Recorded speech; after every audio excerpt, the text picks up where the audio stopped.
साल 2022 में होने वाले विधानसभा चुनाव के लिए भोरंज विधानसभा क्षेत्र में सरगर्मियां तेज हो गई हैं और इसी बीच पूर्व शिक्षा मंत्री स्वर्गीय आई.डी. धीमान के बेटे पूर्व विधायक और वरिष्ठ भाजपा नेता डॉक्टर अनिल धीमान ने चुनावों के लिए दावेदारी पेश की है। अनिल धीमान का कहना है कि भाजपा टिकट देती है तो वो भोरंज विधानसभा क्षेत्र से चुनाव लड़ने के लिए पूरी तरह से तैयार हैं, जिसके लिए उन्होंने विधानसभा क्षेत्र में प्रचार करना शुरू कर दिया है। अनिल धीमान ने कहा कि पूर्व शिक्षा मंत्री आई.डी. धीमान के कार्यकाल में बीजेपी संगठन का दबदबा बन रहा है। उन्होंने कहा कि 2017 तक भोरंज क्षेत्र के संगठन को मजबूत करने के साथ साथ आदर्श संगठन पूरे प्रदेश भर में बनाया है। उन्होंने कहा कि पूर्व सीएम धूमल के सीएम रहते हुए भोरंज विधानसभा क्षेत्र को बीजेपी संगठन की नर्सरी कहा जाता था। अनिल धीमान ने कहा कि भोरंज में संगठन पहले की तरह मजबूत है, लेकिन कुछ कमियां आई हैं जिन्हें दूर करने की जरूरत है। अनिल धीमान ने कहा कि भोरंज उपचुनाव में भी बीजेपी को सीट जीतकर दिलाई थी और साल 2017 के विधानसभा चुनाव में पार्टी के आदेशों का पालन करते हुए चुनाव लड़ने से इनकार किया था, तो भाजपा के पक्ष में प्रचार कर जीत दिलाने के लिए भी काम किया था। साल 2022 में होने वाले चुनाव में दावेदारी पर अनिल धीमान ने कहा कि पार्टी पर पूरा विश्वास है कि चुनाव में मौका मिलेगा। और क्या कहना है अनिल धीमान का, सुनिए। जहां तक संगठन की बात है तो 1989 में जब आदरणीय धीमान जी ने नौकरी छोड़ के राजनीति में पदार्पण किया था, तो उस वक्त भारतीय जनता पार्टी के पास संगठन नाम की कोई चीज़ नहीं थी। कांग्रेस का दबदबा था और लोग भारतीय जनता पार्टी का साथ देने से या साथ चलने से लोग कतराते थे। तो उन विषम परिस्थितियों में आदरणीय धीमान जी ने मेवा विधानसभा क्षेत्र के हर गांव, हर घर में दस्तक दी। 2 या 3 बार उनका पूरे विधानसभा क्षेत्र में दौरा हुआ। फिर लोगों में एक जो जागरूकता भारतीय जनता पार्टी के प्रति आई और जो दबदबा या डर कांग्रेस के राज का था वो खत्म हुआ। और तब से लेके 2017 तक आदरणीय धीमान जी ने भोरंज क्षेत्र के संगठन को मजबूत किया, चलाया। और असल में अगर कहें तो भोरंज और मेवा विधानसभा क्षेत्र का जो संगठन था वो एक आदर्श संगठन पूरे हिमाचल प्रदेश में भारतीय जनता पार्टी के पास माना जाता था।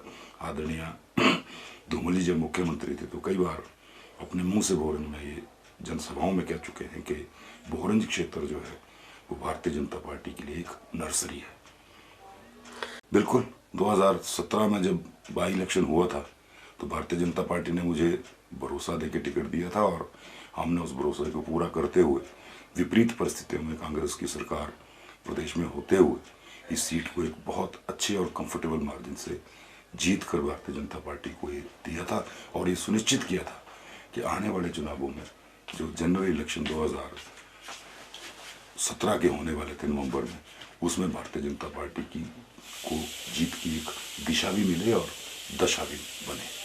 तो वो मार्ग जो था वो हमने अप्रैल 2017 के बाई इलेक्शन में भारतीय जनता पार्टी के लिए हिमाचल प्रदेश में इस सीट को भारी बहुमत से जिता के प्रशस्त कर दिया था। कुछ परिस्थितियां रही होंगी पार्टी की कि 2017 के ही जब जनरल विधानसभा के चुनाव हुए नवंबर में, तो किन्हीं परिस्थितियों में शायद मुझे भारतीय जनता पार्टी की तरफ से टिकट नहीं मिला। तो हमने उस वक्त भी भारतीय जनता पार्टी की प्रति अपना समर्पण लगाओ, पूरी जिंदगी का जो है आदरणीय धीमान जी की इज्जत, आदरणीय धूमल जी की इज्जत और कार्यकर्ताओं में कोई मतभेद पैदा ना हो, इन सब चीज़ों को मद्देनजर रखते हुए हमने चुनाव लड़ने का फैसला टाल दिया था। हालांकि बहुत प्रेशर था उस वक्त भारतीय जनता पार्टी के सभी कार्यकर्ताओं को और भोरंज निवासियों का चुनाव लड़ने के लिए, पर हमने एक अंतरात्मा की आवाज़ को सुनते हुए भारतीय जनता पार्टी के अपने प्रेम और समर्पण को दर्शाते हुए आदरणीय धूमल और धीमान जी की इज्जत को ध्यान में रखते हुए उस चुनाव से लड़ने से मना किया था और उस चुनाव में भारतीय जनता पार्टी के पक्ष में प्रचार भी किया था। उस चुनाव में भारतीय जनता पार्टी के पक्ष में प्रचार भी किया था। जहां तक आने वाले चुनाव की बात है, भारतीय जनता पार्टी के प्रति हमारा त्याग और समर्पण जो था, मुझे लगता है कि पार्टी इसके बारे में जरूर सोचेगी। भारतीय जनता पार्टी के जितने भी वरिष्ठ कार्यकर्ता हैं और भोरंज क्षेत्र के जितने आदरणीय सम्मानीय लोग यहाँ हैं, जो आदरणीय धीमान जी की कार्यशैली से, उनकी ईमानदारी से जितना विकास यहाँ उनके समय में हुआ उससे जुड़े हुए हैं और दिल से चाहते हैं कि इस बार मैं भारतीय जनता पार्टी की तरफ से यहाँ चुनाव लड़ूं। तो भारतीय जनता पार्टी की और आदरणीय भोरंज के मतदाताओं की अपेक्षाओं से खरा उतरते हुए मुझे लगता है कि इस चुनाव में मुझे आना है। सर, प्रक्रिया है, ये चलता रहता है। अगर 1990 में जब आदरणीय धीमान जी ने भोरंज या मेवा क्षेत्र उस वक्त हुआ करता था, उसका प्रतिनिधित्व करना शुरू किया था, तो भोरंज में 3 सड़कें थी, 3 या 4 स्कूल थे, 1 या 2 स्वास्थ्य संस्थाएं थी, पानी की कहीं कोई बात नहीं थी, नलकों की बात नहीं थी।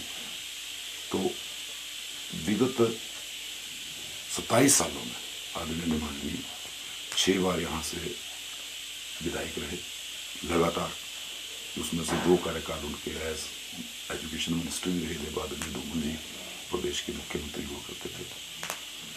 तो आज ये कहा जा सकता है कि भोरंज विधानसभा क्षेत्र जो है वो संपूर्ण रूप से प्रगति उसमें हुई है।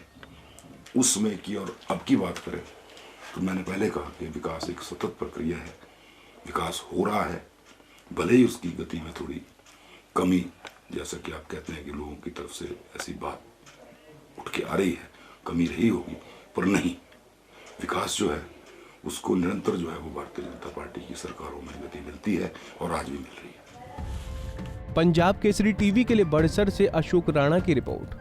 हमसे जुड़े रहने के लिए हमारे YouTube चैनल को सब्सक्राइब करें और नई वीडियो की नोटिफिकेशन के लिए बेल आइकॉन को दबाएं। अगर आप ये वीडियो Facebook पर देख रहे हैं तो लाइक जरूर करें और ज्यादा से ज्यादा शेयर करें। इसी तरह के और भी अपडेट्स के लिए फॉलो करें हमारा Instagram पेज himachal.kesri।